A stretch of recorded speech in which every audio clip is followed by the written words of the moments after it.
Hey guys, how's it going? My name is Isaiah, if you don't know. I haven't made a video in a long time. I figured I might as well get back into that. I'm working on some stuff right now, but I wanted to make something I've been feeling really inspired recently, and I felt like making this video was a good way to get back into it. So what this video is 3 movies that changed my life, as you read in the title. What I mean by changed my life is it changed my perspective on film. It's not just, movies that they maybe changed how I interact with people and whatnot, and, social stuff like that, but I want to go into filmmaking, and a lot of these movies influenced me in some capacity, whether that's storytelling, technical aspect, stuff like that. So the movies I'm mentioning are just 3 movies. A lot more movies inspired me than these particular 3, but when I narrowed it down, these were the 3 that I felt inspired me the most out of any movies ever made. So before I get into it, I want to name out some honorable mentions, some other movies that I thought were really great too. It's just that they maybe weren't on the same level of influence as these other movies. So, Lord of the Rings, all of them, I don't care. They're one movie. I'm not going to name a specific one because they're all amazing.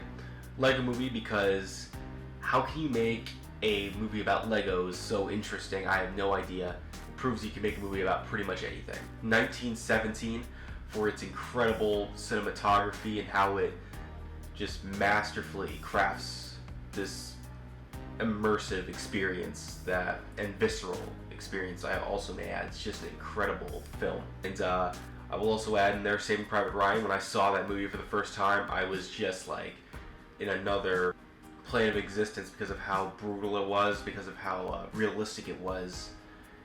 It really changed my perspective on the whole war movie. It was really incredible. And I'll also add in What We Do in the Shadows, because a lot of my more comedic short films that I make from time to time are very sort of similar sort of style of humor to what Taika Waititi does in that movie. So I'll also add that one in there for fun. So without further ado, let's get to the real list. Number 3. This movie, if you know me, I had to put one of these movies on here. It was just a matter of which one. So I went with the original Star Wars. Star Wars Episode 4, A New Hope, whatever you want to call it. Maybe you want to call it the one where they destroy the Death Star. Oh wait, there was like 3 of those. Anyway, this movie, I remember watching it for the first time. I was really young. I was like, I think it was 4, something like that. I remember my dad was watching the movie, and my mom said to me, "Oh, we should go watch Star Wars." Yeah, I was like, but Mom, I don't like Star Wars. Why would I watch that? I did anyway for whatever reason. Maybe I felt bad or something. I don't know. I was really young. I don't remember. I remember, the scene where the stormtroopers just, start shooting the rebel soldiers, and Darth Vader walks in right afterwards. And I was just, from then on, I was hooked. I grew up in a family of Star Wars fans. Star Wars has always been a big part of my life. I remember getting super hyped when The Force Awakens came out about 6 years ago. Holy crap, I'm old. That movie came out 6 years ago? My gosh. I quote the movies all the time. I've watched them many, many times, especially the original trilogy. It's not just, my family's in Star Wars, and it's just a movie we enjoy watching. It's inspiring to watch because of the thought that people had in the movie, their effort that went into making and crafting all these epic action scenes and stuff. It's really inspiring. I have George Lucas to thank for wanting me to make movies. So yeah, I'll put New Hope right there. Alright, now let's go on to number 2. Number 2 is a more recent film. These next 2 are actually more recent films that came out when I was a teenager. And this first one, this is such a gorgeous movie. It may seem like just a brutal, non-stop action movie, but it's quite beautiful, and that movie is Mad Max Fury Road. I remember watching this movie in the theater. It was the first R-rated movie I ever saw in the theater, actually. I was 13, not quite 14 yet. And it was just an incredible experience.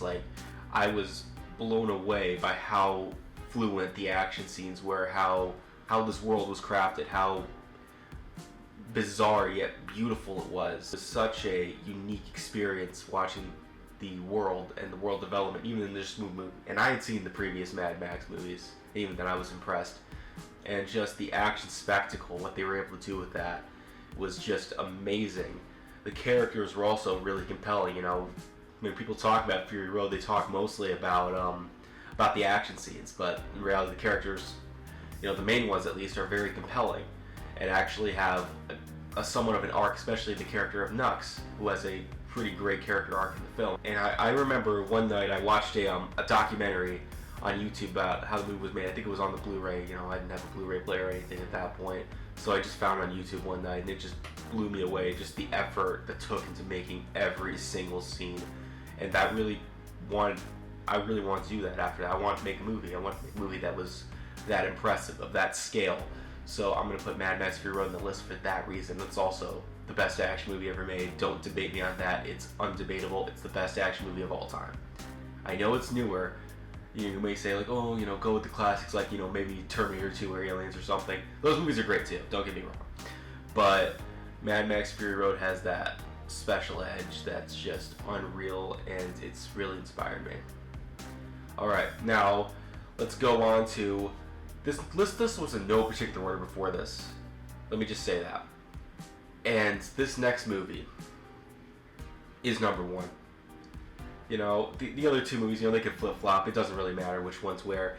But this one is the movie that inspired me the most out of any movie ever made. You know, there are lots of great movies, lots of great inspiring movies, you know, like the ones I mentioned before, and even others that I haven't mentioned that I just can't think of right now. But this movie, I was 15 when it came out. Was I 15? Yeah, I was 15. And I was sitting back in the theater watching it, really invested in the story, the characters, you know, it was a really well-made movie too. And the ending of this movie came around, and I was blown away by what the storytelling actually was, because you didn't really know until the end about what was really going on with some of the scenes. And it blew me away. And that movie is Denis Villeneuve's Arrival. My goodness, this movie, man. This is one of the best movies of all time. You know, same thing applies to Mad Max Fury Road. It's like, oh, but what about all these other movies that were made earlier that have been proven to be great over time? This movie's already great, okay? Alright, I don't need to hear any of that. I don't need to hear any of that bullcrap. Alright, this movie's like one of the best movies ever made by anyone ever, okay? So, my goodness. I don't want to say too much about this movie because I think everyone should see this movie. This movie not only made me rethink filmmaking, but it made me rethink storytelling as a whole. Like, I wanted to write a story that would blow people away like this movie did to me.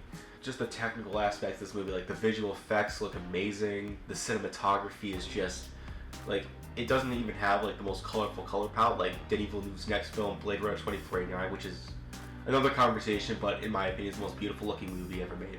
This movie has a very grayish sort of color palette for most of it, and it still looks beautiful. You know, a lot of movies with that sort of dull color palette don't look that way, but this movie does. It's shot beautifully. The cinematographer, I believe his name is Bradford Young, did an amazing job. And also, this movie introduced me to Denis Villeneuve, and if you don't know who that is, you know, I've brought his name up a couple times already in this segment.